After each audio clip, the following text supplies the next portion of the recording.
In 1967, I joined the Army Reserves. I didn't join the Army Reserve because I liked Vietnam or I wanted to go to battle. I joined the reserves because if you went into the reserves, then you didn't have to go on active duty. So I joined the reserves to become a medic in the Army. And I'll never forget that experience because I'm going to share some of it with you, but I want you to think about the parallel to daily living for all of us. The first thing that happens to you when you get into the Army is they remove everything that identifies you as you. Your clothes, your hair, anything you've got that makes you, you give up. And the message is you have to give you up if you're going to serve the country. You have to give you up if you're going to serve a bigger service.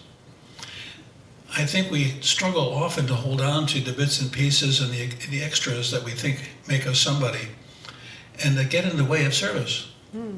It's hard to serve another person when you're serving your ego. And so the first thing you do in the Army is you give everything up. And what happens quickly after that is people try to find new ways to identify themselves. I am somebody more than you want me to be here. And I was one of those people who said, you're not going to take away my identity. It's taken me a long time to get one.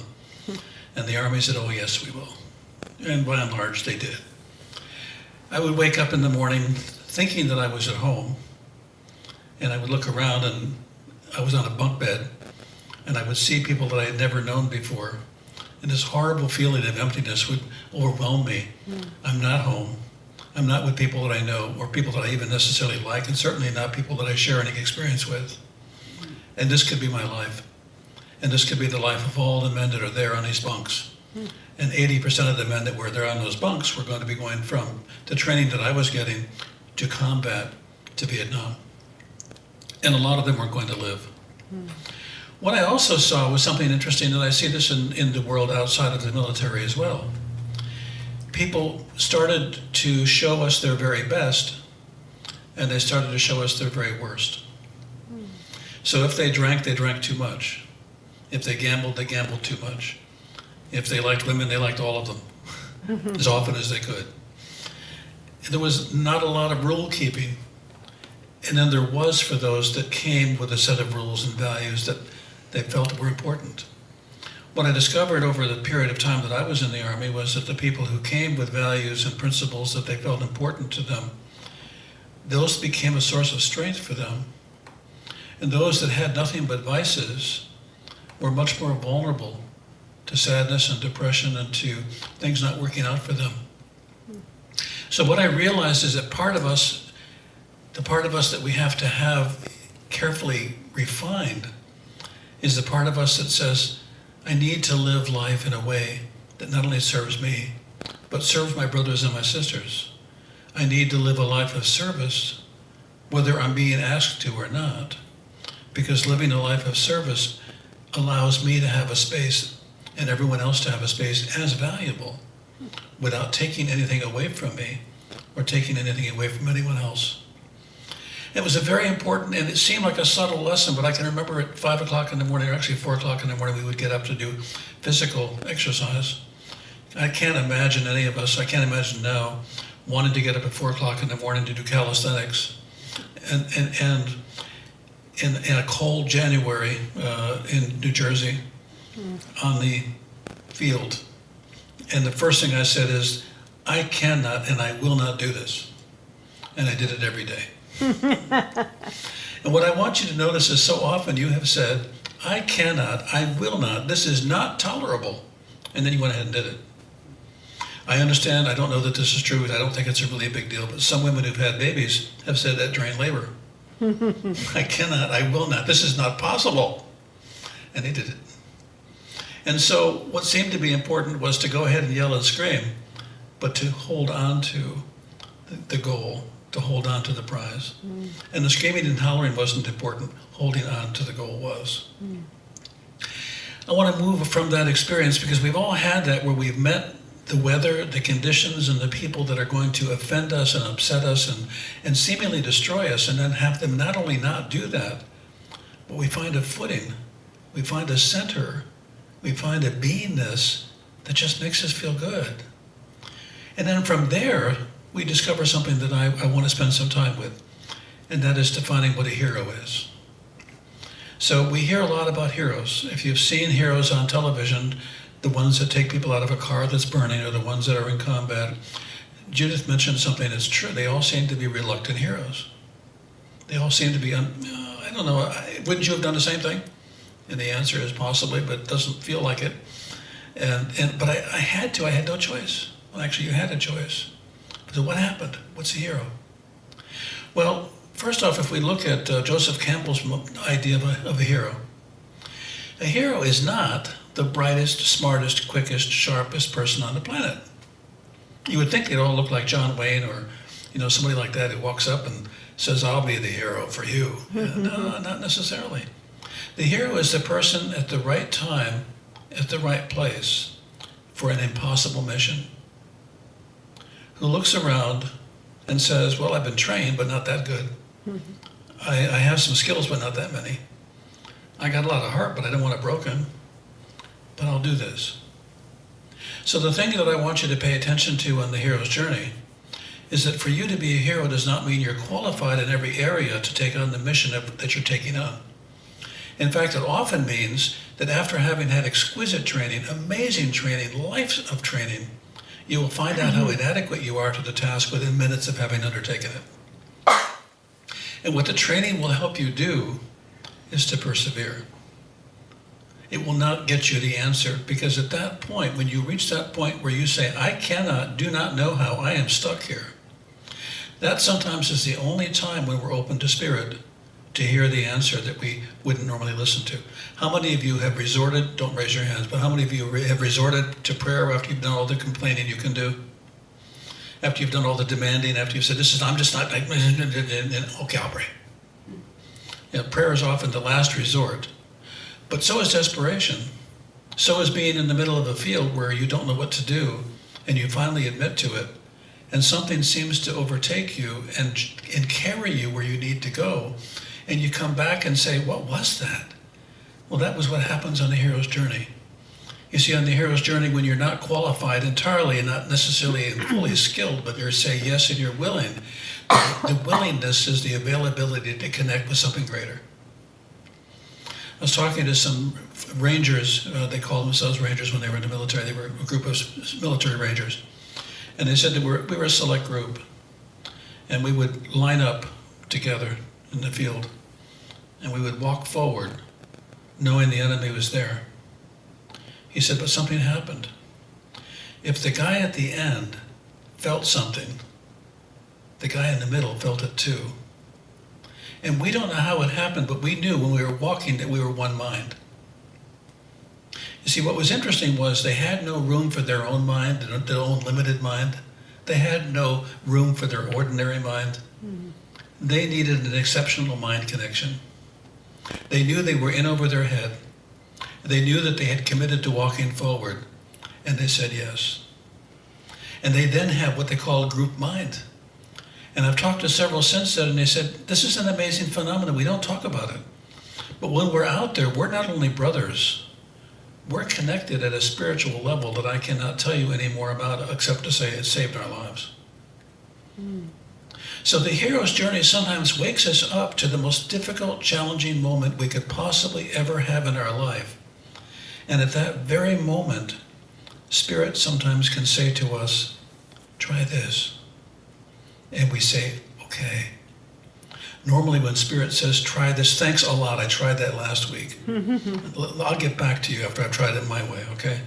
Because even though I want to know, actually I don't want your ideas, I just want you to support mine. And the truth is we have to be available. We have to be available for the greater mind. And Ernest Holmes talked a lot about that mind that the military combat group experienced. He talked about the mind in us that feels and knows more than the single individual. Now what if that whole group of people, having that one mind, could walk through a minefield and not blow up? What if each of us, together in mind, were to affirm the health and well-being of each other? Could we walk through a minefield and not blow up? Could we, through treatment, that is, through that same one mind, experience improvement in our lives, benefit healing, wholeness, understanding? Yes, we could, and we do. That's actually why we do this. We do this because in some unspoken way we know that when we are together we're more than the group. We're more than ourselves. We are of a greater mind. Although we look around and don't see anybody else in the room, we know the room is full. Ernest Holmes said he always spoke to a full house. Mm-hmm. And he didn't say that because he wanted to overcome how it felt to have a handful of people.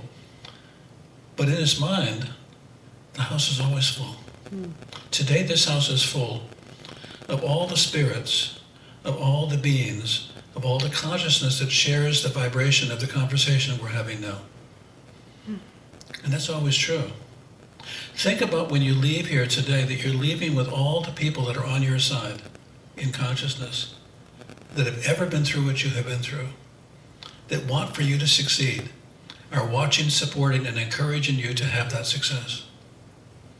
Imagine that you are part of an army for good, and there's no combat. There's simply an awakening to the greater good in you. What if that's what we're here for and what we're doing together? See, we spend a lot of time getting a name, getting ourselves a name, getting ourselves a reputation, becoming that reputation, defending that reputation, and not realizing that all of those efforts can separate us from everyone and everything that we want to be a part of that would heal and help us. So it's kind of an interesting paradox. I want you to be somebody, but not necessarily the somebody you have in mind to be.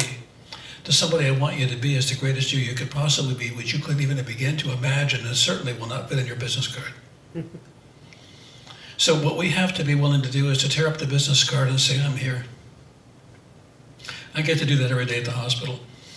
Yesterday at the hospital, I met a volunteer, a 30-ish volunteer. Now, what is a 30-year-old volunteer doing in the hospital? Why doesn't he have a regular job? And I heard from several people, why doesn't he have a regular job? What's wrong with him? Is he on probation? Has he got a problem? So we started wondering. I said, well, let's just ask him. Oh, you don't want to ask him. He could be a killer, who knows? So I said, what are you doing here?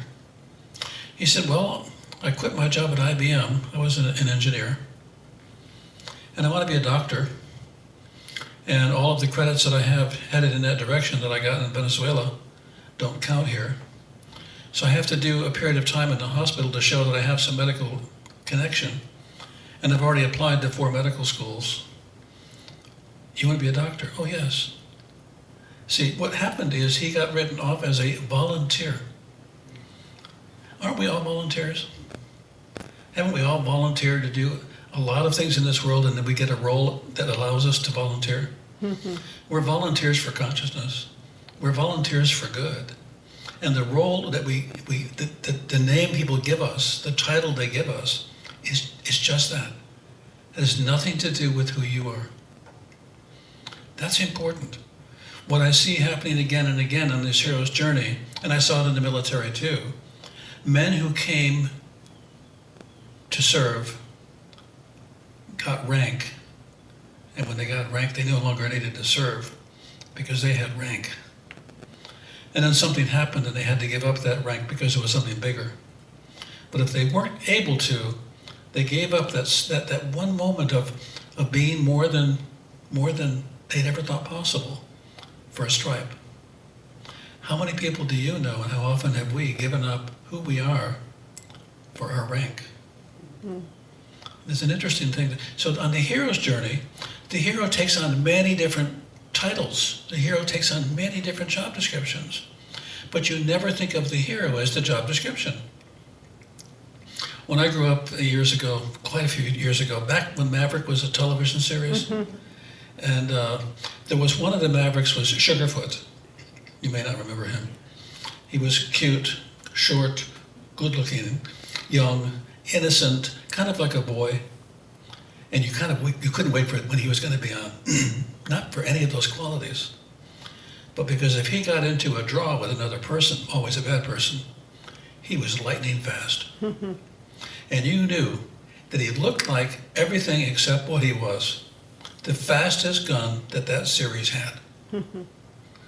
I think we can all be the fastest gun for consciousness. I think we can all aim for that consciousness, no matter what the look.